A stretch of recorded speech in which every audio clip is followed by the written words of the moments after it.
Você já parou para pensar por que algumas partes da cidade têm tudo? Ruas asfaltadas, segurança, escolas boas, transporte funcionando, enquanto outras parecem esquecidas pelo tempo? Pois é, hoje a gente vai mergulhar fundo numa realidade que está bem debaixo dos nossos olhos, mas que muita gente prefere ignorar: a desigualdade urbana no Brasil. Esse é um assunto urgente, e entender isso é fundamental para quem quer compreender de verdade o país em que vive. E olha, fica comigo até o final desse vídeo, porque você vai sair daqui enxergando a cidade com outros olhos. Vamos começar pelo básico. O que é desigualdade urbana?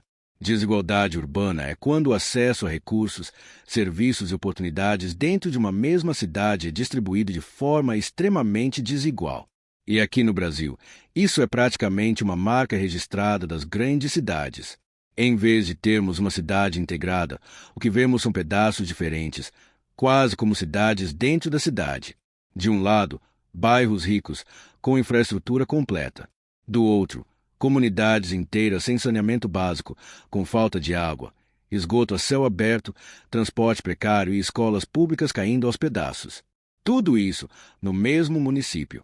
Agora pensa, como é que alguém que cresce numa região com todos esses problemas vai competir de igual para igual com quem teve acesso a tudo desde pequeno?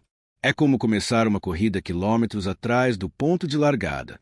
Mas isso não é algo que surgiu do nada. A origem dessa desigualdade está lá atrás, na forma como nossas cidades foram construídas e cresceram. Vamos pegar como exemplo a cidade de São Paulo, que é uma das maiores metrópoles do mundo. Durante o século XX, o crescimento foi superacelerado, mas sem planejamento urbano adequado. As pessoas migravam do interior, de outras regiões do Brasil, principalmente do Nordeste, buscando emprego, uma vida melhor. Mas ao chegarem, encontravam uma cidade que não estava preparada para recebê-las. Sem dinheiro para morar nos bairros centrais, essas famílias acabaram ocupando áreas periféricas, longe de tudo. Assim surgiram muitas favelas, loteamentos irregulares e bairros que, até hoje, lutam para serem reconhecidos legalmente. O problema é que essas áreas não recebiam investimentos públicos. E isso se perpetua. Uma criança que nasce hoje numa favela da zona leste de São Paulo, por exemplo, ainda tem chances muito menores de estudar em uma escola de qualidade ou conseguir um bom emprego do que uma criança que nasce nos Jardins ou em Moema. E isso não acontece só em São Paulo. Recife, Belo Horizonte, Salvador, Rio de Janeiro, Porto Alegre, todas essas cidades apresentam esse mesmo padrão de desigualdade territorial. E aí entra outro fator importante: a mobilidade urbana. Sabe aquele tempo que muita gente gasta no ônibus ou no trem para chegar ao trabalho ou à escola? Em muitas regiões periféricas, esse trajeto pode durar até 3 horas por dia. Isso é tempo que poderia estar sendo usado para estudar, descansar, conviver com a família. É uma forma de desigualdade invisível, mas que pesa demais na rotina de milhões de brasileiros. Agora, deixe eu te contar uma coisa que talvez você não saiba. Existem bairros em algumas cidades onde a expectativa de vida é 20 anos maior do que em outros bairros da mesma cidade. Isso mesmo, 20 anos. Isso foi registrado, por exemplo, em Belo Horizonte. Em bairros ricos, as pessoas vivem em média até os 82 anos. Em bairros pobres, como o aglomerado da Serra, a média cai para 62. Isso mostra como a desigualdade urbana não é só sobre conforto, é sobre vida e morte. Mas será que tem solução? Bom, primeiro a gente precisa entender que a desigualdade urbana é o resultado de políticas públicas, ou da falta delas. Então, a solução também passa por política.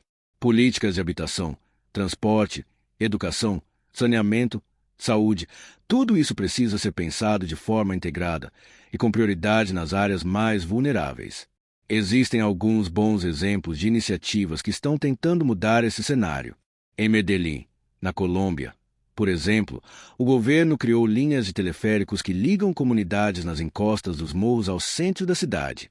Isso reduziu o tempo de deslocamento e deu dignidade para as pessoas que vivem lá. Além disso, eles construíram bibliotecas, escolas, centros culturais. A cidade foi transformada a partir da inclusão. Aqui no Brasil, alguns programas tentaram melhorar a vida nas periferias, como o PAC, Programa de Aceleração do Crescimento, e o Minha Casa Minha Vida, mas a gente ainda está muito longe de resolver o problema de verdade. E aí entra uma coisa que é essencial: a participação social. A gente precisa de jovens, como você que está assistindo esse vídeo, conscientes, engajados, cobrando políticas públicas, participando de debates, entendendo que a cidade também é sua. Você pode começar a observar a sua própria cidade. Quais bairros têm mais áreas verdes? Onde estão localizadas as melhores escolas? Onde tem mais policiamento? Onde moram os trabalhadores que prestam serviço para os bairros mais ricos? Esse tipo de análise é o primeiro passo para se tornar um cidadão crítico. E olha, não pense que isso é só assunto para quem estuda geografia, sociologia ou política. Isso é assunto para todo mundo. Porque todo mundo mora numa cidade. E todo mundo sente os impactos da desigualdade urbana, direta ou indiretamente. E vamos falar a real? A desigualdade urbana também tem tudo a ver com racismo.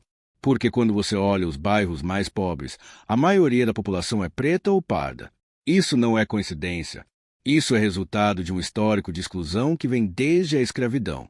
Mesmo após a abolição, a população negra não teve acesso à terra, à moradia, à educação. E até hoje paga o preço por isso. Então, para combater a desigualdade urbana de verdade, também é preciso combater o racismo estrutural. E por que esse vídeo é importante? Porque só quando a gente entende a raiz dos problemas é que pode buscar soluções. Não dá para aceitar como normal que existam bairros invisíveis nas cidades, onde a vida vale menos, onde o poder público não chega, onde as oportunidades não existem. A desigualdade urbana não vai desaparecer sozinha. Ela precisa ser enfrentada com políticas públicas, com mobilização social, com educação de qualidade e com informação. Por isso, compartilha esse vídeo com quem você conhece. Leva esse debate para sua escola, para o seu grupo de amigos. Porque a cidade do futuro pode ser mais justa, mas só se a gente lutar por ela no presente. E aí? Que tal olhar a sua cidade com outros olhos a partir de agora? Quer mais conteúdos assim? Então se inscreva no canal, deixe o seu like e compartilhe com alguém que precisa ouvir isso hoje.